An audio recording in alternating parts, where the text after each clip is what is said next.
మీరు 10th ITI పూర్తి చేసి ప్రభుత్వ ఉద్యోగాల కోసం ఎదురు చూస్తున్నారా? గవర్నమెంట్ ఉద్యోగం సాధించాలనే పట్టుదలతో ఉన్నారా?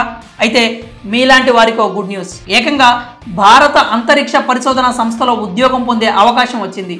ఇస్రోలోని నేషనల్ రిమోట్ సెన్సింగ్ సెంటర్ సంస్థలోని 54 టెక్నీషియన్ బి పోస్టులు భర్తీ కోసం నోటిఫికేషన్ విడుదల చేసింది. ఈ ఉద్యోగాలకు ఎంపికైతే నెలకు ఏకంగా 69,000 జీతాన్ని అందుకోవచ్చు. అర్హత ఆసక్తి ఉన్న అభ్యర్థులు ఆన్లైన్లో అప్లై చేసుకోవచ్చు. దరఖాస్తు చేసుకోదలిచిన అభ్యర్థులు డిసెంబర్ 31 వరకు అప్లై చేసుకోవడానికి అవకాశం కల్పించారు.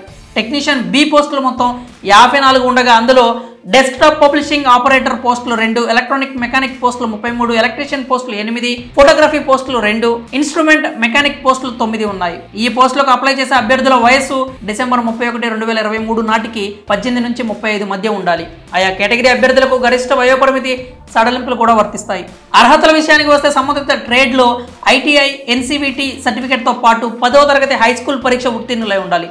రాత పరీక్ష, స్కిల్ టెస్ట్ ఆధారంగా అభ్యర్థులు ఎంపిక చేస్తారు. ఎంపికైన అభ్యర్థులకు నెలకు 21,700 రూపాయల నుంచి 69,100 రూపాయల వరకు జీతం ఇస్తారు. ఈ పోస్టుకి అప్లై చేసే అభ్యర్థులు 100 రూపాయలు దరఖాస్తు ఫీజుగా చెల్లించాలి. అప్లికేషన్ ప్రాసెసింగ్ ఫీజు 500 రూపాయలు చెల్లించాలి. SC ST మహిళా అభ్యర్థులు, PWBD, ఎక్స్ సర్వీస్ మెన్ అభ్యర్థులకు ఈ ఫీజును రాత పరీక్షకు హాజరైన తర్వాత తిరిగి రిఫండ్ చేస్తారు. ఈ పరీక్ష రాసేందుకు ఆన్లైన్లో దరఖాస్తు చేసుకోవాలి. డిసెంబర్ 31 లోపు దరఖాస్తు చేసుకోవాల్సి ఉంటుంది. దరఖాస్తు చేసుకునేందుకు NRSC అధికారిక వెబ్సైట్ nrsc.gov.in ను విజిట్ చేయండి.